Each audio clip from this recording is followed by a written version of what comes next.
Hey, what's up, guys? I'm Connor, aka the Music Fanatic here, coming to you with my second official review on this channel of an album. Not second review, second album review on this channel. And today I'm going to be looking at another classic album, and that album is, in my opinion, probably not the best heavy metal album of all time, but it's up there.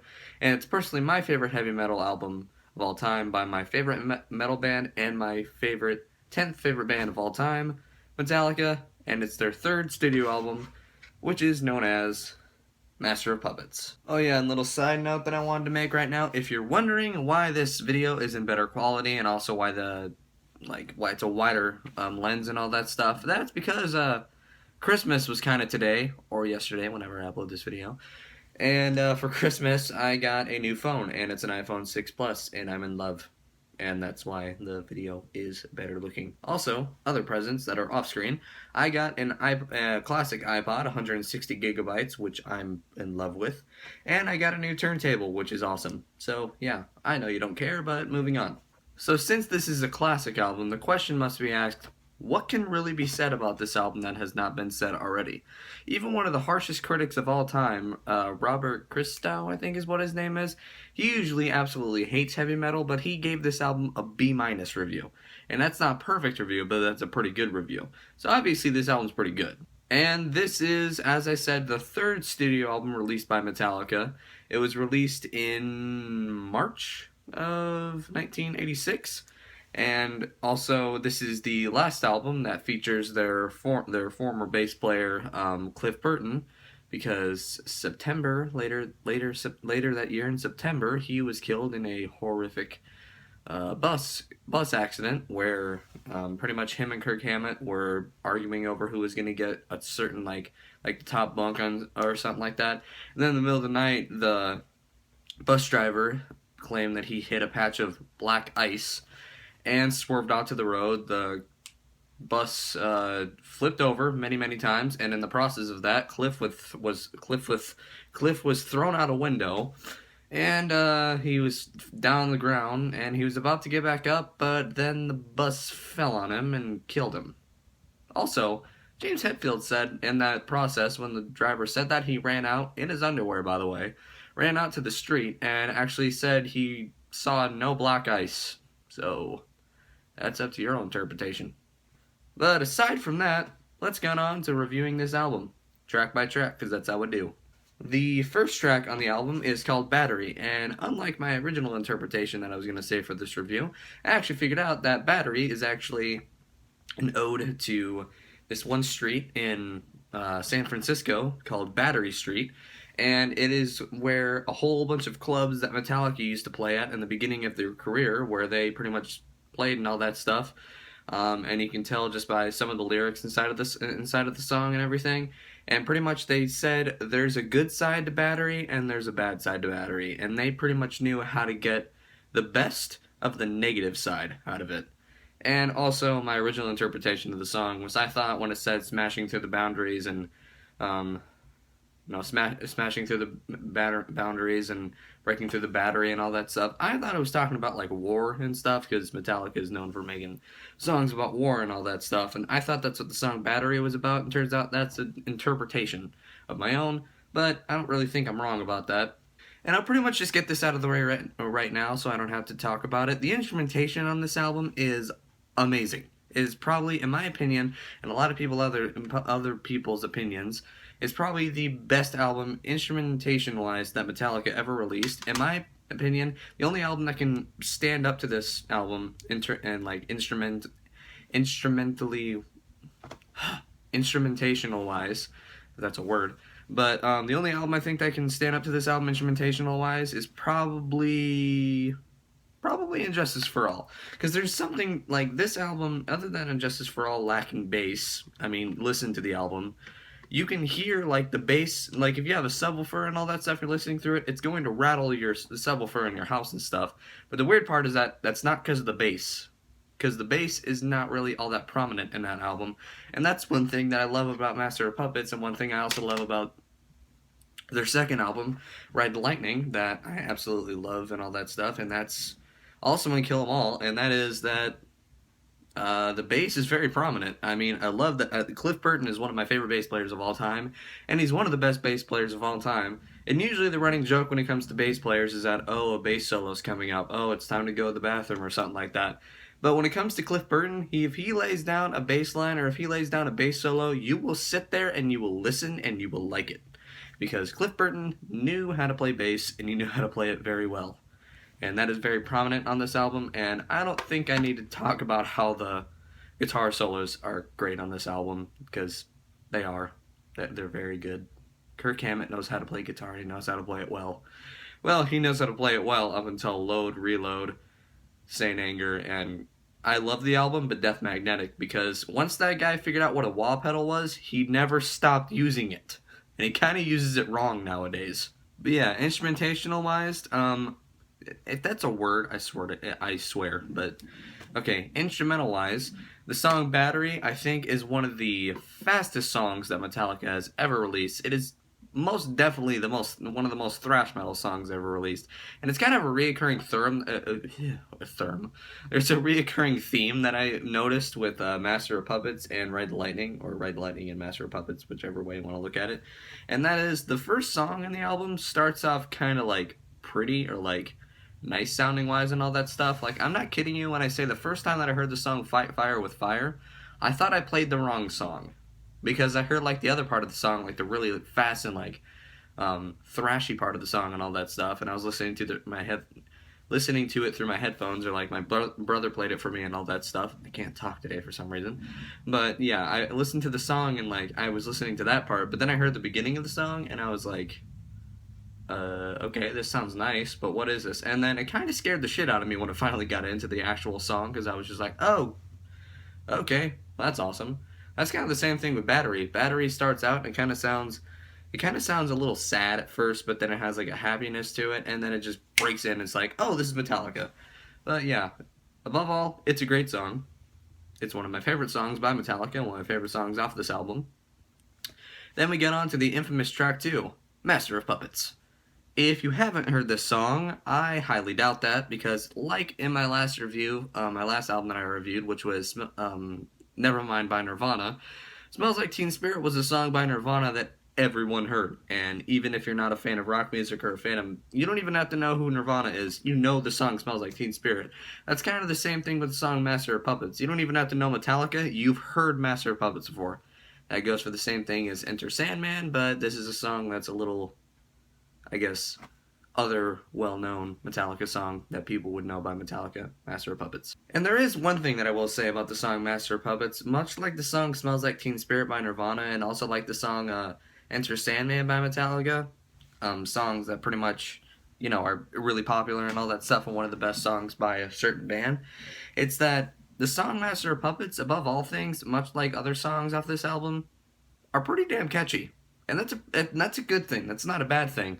But what I'm saying is pretty much like, it's a song that people can listen to and all that. And if you're not a fan of metal and all that stuff, aside from the fact that it like sounds heavy and like has distorted guitars and all that stuff, if you listen, even if you don't even listen to the lyrics, like the chorus of the song just sounds catchy for some reason. I guess it's just me. But yeah. And also, again, the guitar solo in the song is phenomenal. It is one of the best songs by Metallica, and also one of the longest songs by Metallica, clocking in at a good 8 minutes and 38 seconds. But that 8 minutes and 38 seconds is awesome. And this is one of those classic examples of a Metallica song that, like, parts of the song are, like, heavy and all that stuff, and then it has kind of, like, a little slow down moment and all that stuff, and then it breaks down into a solo, and then it ends and everything. And also, one thing that I learned is that little thing about this song and, like, meaning behind this song, because I like talking about song meanings and stuff. I try to find song meanings or put my own interpretation into it. It's just what I do, I guess. So originally, and this is another interpretation you can put into your own behind it, but James Hetfield actually said that the song Master of Puppets, I thought it was like about like an all-powerful being that looks over something and like you have to obey your master and all that stuff. And originally I thought it was about hell and Satan and all that stuff, or like war and warfare and all that. But in actuality, James Hetfield actually says that the song is about drugs and like drug addiction and all that stuff. Think about it for a second. Drugs are your master. You're the puppet. The drugs are controlling you and all that stuff. Even before the solo breaks out in the song, he says, "Fix me." So that's a good kicker at the fact that the song is actually about drugs and all that stuff. So yeah. Also, I guess the ending laugh is the part that I thought was like about like it's supposed to be about like the devil or all that stuff or like about war and all that because the ending laughter in the song kind of has like a really evil vibe to it. So that's what I thought the song was. But yeah. Also, it's a phenomenal song and probably one of my favorite songs off the album. It is one of my favorite songs off the album. Track 3 is called The Thing That Should Not Be, and it's another song that my own personal interpretation was slightly right, actually. It wasn't wrong, it was slightly right. You see, the song The Thing That Should Not Be, if you thought the song was about like pretty much like a monster and all that stuff, like the thing that should not be, and it's like it's in a faraway place and all that, and it's a song that's about like a faraway place where they have this all-seeing thing, like maybe it's a dragon, maybe it's a demon or something like that. It's like it's the thing that should not be, and we have to fight against it and all that stuff. You're actually kind of right.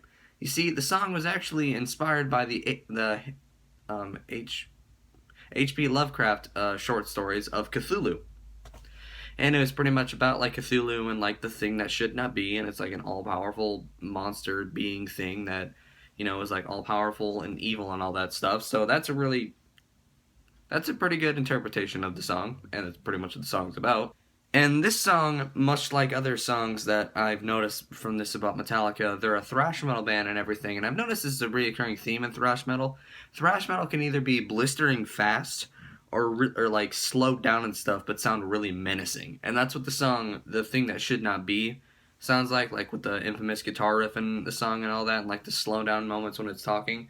It just has like that evil, menacing vibe behind the song, and it is quite a good song. If I were to rate my favorite Metallica songs, this would probably be like my 5th favorite Metallica song of all time. Speaking of favorite Metallica songs of all time, track 4 is my favorite Metallica song of all time. And that song is called Welcome Home, Sanitarium. The weird thing is that whenever you tell some people like your favorite songs by a band and all that stuff, sometimes it's understandable. Like I tell people when they ask me, what's your favorite song by Nirvana? I tell them, Come As You Are. What's your favorite song by Green Day? I can't really pick one. What's your favorite song by this band, and all that stuff? And you say that, and they're like, oh, that's understandable. But I swear to God, I've never heard more people in my entire life ask me, why is Welcome Home Sanitarium your favorite song by Metallica? And I don't really understand it, because it's a great song. Is it the best song by Metallica? Arguably, I'd say yes, because it's my favorite song by them, but probably not. Probably not the best song by them. But I guess the reason why this is because this is like the third Metallica song that I ever heard. The first song by Metallica that I ever heard was Enter Sandman, obviously. And the second song by them was One, and then Creeping Death. I guess this is the fourth song I heard by Metallica, but it's the third song that I really listened to by Metallica. And the reason for that, and the reason why I have to thank it, is probably because of the game Guitar Hero Metallica. I'm sorry for going to a video game for my influence, but I'm one of those people that thinks that if you get it from another source besides just finding it yourself, it's not that special. But I think Guitar Hero Metallica was a good thing for me because I loved Metallica and all that stuff, but I didn't hear almost any of their music. I heard like 4 songs by them, but I still loved them. Can't really say that. But then the game Guitar Hero Metallica came out, and I played it like fucking crazy. It's the game that like I first actually played expert mode on. I'm pretty good at Guitar Hero. I don't mean to brag, but yeah. And then part of like the story mode and all that stuff, a song came up called Welcome Home Sanitarium, and I had never heard it before. And then I started playing it, and I was like, what the fuck is this? Like, from the opening chord of the song, I knew I was going to love this song. Like, the opening chord of the song and how the song sounds like really, I would say menacing, but it sounds more like depressing. And it has a depressing mood and stuff. And the reason for that is because it's actually based off of the novel and the movie called One Flew Over the Cuckoo's Nest. It's also a movie that features Jack Nicholson, and it's a very good movie. But yeah, ever since the first time I heard this song, there's just something I love every single second of this song. If I play any song by Metallica, my go-to song is probably Welcome Home Sanitarium. Just the opening riff to it and all that, and the opening riff of the opening chord, and also it's based off of One Flew Over the Cuckoo's Nest, and the song is pretty much about like a psychiatric ward and all that stuff, like a sanitarium and all that, and like people kept in there, and like all the treatments that they give them that they think are helping them, but in actuality, it ain't helping worse shit. It's actually making them worse and stuff. And that proves it in, like, when they say this line, like, he's getting better, can't you tell? And then it's like, listen, damn it, we will win, or we will be free, and all that stuff. And it's pretty much like the opening line of the song is, welcome to where time stands still. Like, that perfectly encapsulates what the song is going to be about and stuff. And the line "Sleep, my friend, and you will see the dream is my reality," and it's pretty much talking about, like, have you ever I'm pretty much thinking, like, it's like, have you ever had one of those dreams where it's not really a bad dream and it's not really a good dream, it's kind of just happening and you want it to end and stuff, but it seems like it never ends? I guess that's what they're trying to say, is like people in the psychiatric ward. It's like one of those reoccurring dreams that you have that you just want to end, but it never does. It's kind of like being in a psychiatric ward and you can never get out of there. Yeah, they say, oh, he's getting better and we'll get him out here eventually. But in actuality, back then, they didn't do shit for them. They kind of just let him sit there and rot the whole time. Other than that depressing meaning, I think the song is amazing, and it's my favorite song by Metallica, and fuck Limp Bizkit for messing it up when they played it live for the MTV Icon for Metallica. I'm a Korn fan, but they really fucked up the song 1. I'm just gonna say that right now. Then track 5 on this album, it's weird, we're over halfway done with the tracks. It's an 8-track album, but I will say this, for the 8 tracks that are on this album, there is really none of them that are forgettable. Every song on this album is pretty fucking awesome, especially the next song, which is called Disposable Heroes. From the title of the song, you can probably guess what this song's about. It's a song about war, and it's pretty much a song about, I think the line that pretty much perfectly encapsulates it was, "I was born to kill," and it's pretty much just about the military using soldiers and training them from birth and all that stuff to, I'm pretty sure it's talking about, like, World War II and stuff, like all the wars that they were fighting and all that stuff, and how everyone was trained to be like this killing machine and all that stuff, and they didn't really care about the outcome of the war. They kind of cared more about, like, how many men they can send in and all that stuff, and how many, like, casualties they can cause and all that stuff. So that's when I think the song Disposable Heroes is about, and obviously instrumentational wise the song is great. It has the infamous "back to the front" thing that everyone chants at Metallica concerts. And honestly, I was watching this video of a Metallica concert one time. They were playing the song Disposable Heroes, and the "back to the front" line came on, and I heard the audience more prominent than the band. That's pretty awesome. But yeah, the song Disposable Heroes, probably another one of my favorite Metallica songs, and great song overall. It's 8 minutes and 14 seconds, so it's quite a long song, but that's what Metallica does best. If Metallica makes a really long song, you listen the whole entire time and you're intrigued the entire time, because it's kind of like one of those things where, like, longer songs are better. Case in point, 2112 by Rush, and, like, Jesus of Suburbia by Green Day and all that stuff. It's like, it's not really multi-parts of the song, but there's, like, multi-parts put in there and everything, and it's not just one continuous thing, like, oh, here's a 2.5-minute song that just has one consistent beat, one consistent riff, oh, it's over. It's like Metallica, they put pretty much everything. That's the thing I love most about early Metallica music. Like, they put everything of, like, their raw talent and everything, and they just push it forward and just put it into great albums like this one. And yet again, we have another song that kind of has a little bit of a depressing meaning behind it. Now, you may be asking, how does Leper Messiah have a depressing meaning behind it? Well, it's kind of like it's kind of also like the song "The God That Failed," off of the Black Album. It has pretty much references to James Hetfield's mother, who, the song is pretty much like going against, like, televangelists and stuff, like hardcore Christians that say, if you buy into our products and if you send us money and all that stuff, we will, like, we'll save you and everything and all that. And they don't really agree with that, obviously.